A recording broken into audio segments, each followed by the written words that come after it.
ترمذی شریف کی حدیث پاک ہے، جس میں حضور علیہ السلام نے ارشاد فرمایا، قال قال رسول اللہ صلی اللہ علیہ وسلم افضل العالم علی العابد کفضلی علی ادنائکم۔ حضور علیہ السلام نے فرمایا کہ تم میں سے عابد پر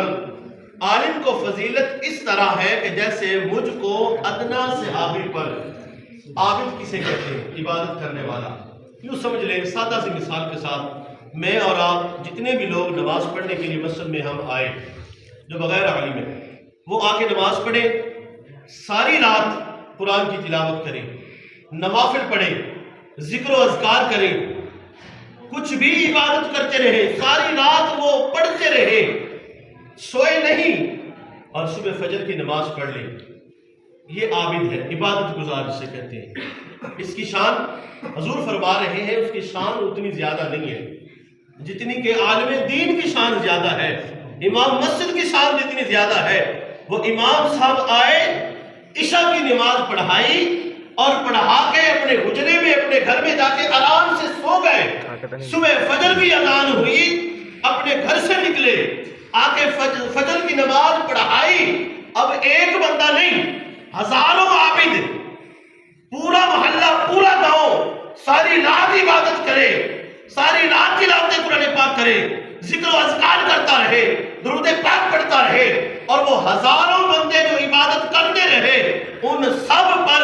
اللہ کے رسول نے فرمایا وہ امام کی شان زیادہ ہے جس نے عشاء کی نماز پڑھائی اور جا کے سو گیا۔ وہ سوتا رہا، تم پڑھتے رہے، قرآن بھی پڑھا، تلاوت بھی کرتے رہے، ذکر و اذکار بھی کرتے رہے، تمہیں اتنی فضیلت نہیں جتنی اس امام کو ہے، جتنی اس عالم دین کو ہے جو عشاء کی نماز پڑھائے اور جا کے سو جائے اور صبح فجر کی نماز پڑھ لے۔ حضور فرما رہے ہیں افضل العالم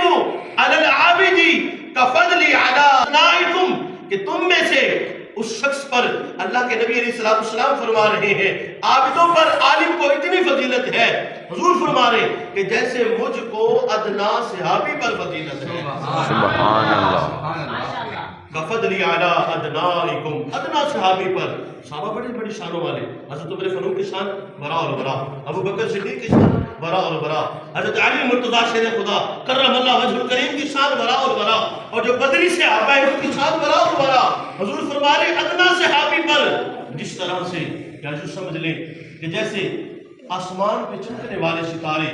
ستاروں میں جو فضیلت چاند کو ہے، اسی طرح عالم دین کو تمام عابدوں پر، جو عبادت کرنے والے، عام لوگوں پر نہیں، جو عابد لوگ ہیں، جو عبادت